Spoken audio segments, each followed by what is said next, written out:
Hi, and welcome back to Dorky Docs. The focus in this week's video will be on schizophrenia. In terms of epidemiology, schizophrenia is remarkably common, and the prevalence in the UK is about 1 in 100 people, with the incidence increasing year on year. The biggest risk factors to develop schizophrenia is family history, with children having a relative risk of around 7.5 if they've got a parent of whom has schizophrenia. This is further proven in monozygotic twins, with 50% risk developing. Other significant risk factors include those from a Black Caribbean ethnicity, cannabis use, international migration, and living in crowded urban environments. Generally speaking, when we refer to features of schizophrenia, it previously was referred as Schneider's first-rank symptoms, which are subsets of auditory hallucinations, thought disorders, phenomena of passivity, and delusional perceptions. With regard to auditory hallucinations, they are often third-person persecutory and derogatory hallucinations, with often more than one voice with thought echo.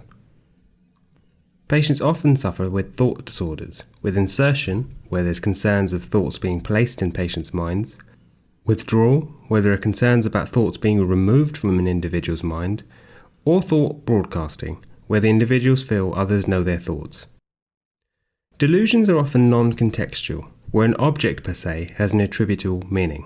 An example being that because it rains, it means that I'm from another planet. Patients also have passivity phenomena. For example, if they feel like they're being controlled from external influence, such as aliens. Other symptoms not classified by Schneider's phenomena include a lack of insight, neologism, or new word creation, catatonia, or negative symptoms such as anhedonia, loss of speech, loss of motivation, and mood disturbance. Unfortunately, schizophrenia, when not well controlled, is debilitating, with patients often requiring ongoing care and support. Those with a family history or a slow gradual onset without a precipitant, low intellect and social withdrawal would suggest a poorer prognosis. Tragically, it's thought that 10% of patients will have a complete suicide, with many more unsuccessful attempts. But generally speaking, the biggest cause of mortality in schizophrenic patients is premature cardiovascular disease, often due to lifestyle causes and medication side effects. When referring to management, NICE recommend the use of oral atypical antipsychotics as first line in schizophrenic patients, with cognitive behavioural therapy offered to all patients. From a primary care viewpoint, annual cardiovascular risk screening or a physical health review should be undertaken. Antipsychotics can be split into typical or atypical. Typical antipsychotics include some of the older drugs such as haloperidol, in which they generally work upon antagonists to the dopamine D2 receptors.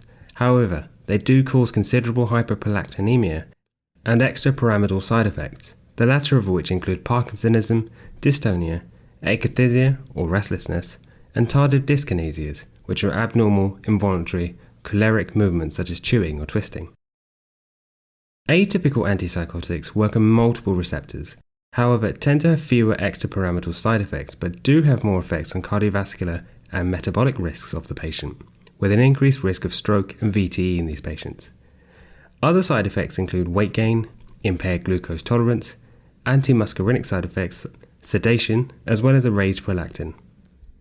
There's also a potential of developing neuroleptic malignant syndrome, a potentially life-threatening condition that requires urgent attention. Examples of atypical antipsychotics include risperidone, olanzapine, and clozapine. Clozapine itself is a highly effective antipsychotic, but is often used after at least 2 other antipsychotics have failed due to the constant full blood count monitoring, given the significant risk of agranulocytosis. It causes significant constipation and salivation issues as well as myocardial involvement. And that's that. We hope you've enjoyed this week's video on schizophrenia. It's one of the key serious mental health disorders that we see regularly in primary care. If you liked the video, be sure to share amongst your colleagues and friends, and follow us on Instagram at Dorky_Docs, as well as our Facebook page. But otherwise, we'll see you in the next video.